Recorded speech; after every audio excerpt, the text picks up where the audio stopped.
പ്രയാഗ്രാജിൽ മഹാകുംഭമേള നടക്കുന്ന സ്ഥലത്തെ ജില്ലയായി പ്രഖ്യാപിച്ചിരിക്കുകയാണ് ഉത്തർപ്രദേശ് സർക്കാർ. അടുത്ത വർഷം ജനുവരിയിൽ നടക്കാനിരിക്കുന്ന കുംഭമേളയുടെ പ്രത്യേക പരിപാടി സുഗമമായി കൈകാര്യം ചെയ്യുന്നതിനും ഭരണപരമായ പ്രവർത്തനങ്ങൾ മികച്ച രീതിയിൽ നടത്തുന്നതിനുമാണ് ഈ നടപടി സ്വീകരിച്ചിരിക്കുന്നത്. മഹാകുംഭമേള എന്ന പേരിലാണ് പുതിയ ജില്ല അറിയപ്പെടുക.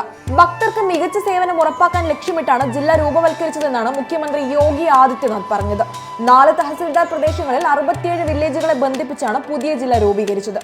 പുതിയ ജില്ലയിലെ ഭരണം സാധാരണ ജില്ലകളിൽ പ്രവർത്തിക്കുന്നത് പോലെ തന്നെ പ്രവർത്തിക്കും. ജനുവരി 13-ന് ആരംഭിക്കുന്ന കുംഭമേള ഫെബ്രുവരി 26 വരെ നീണ്ടു നിൽക്കും.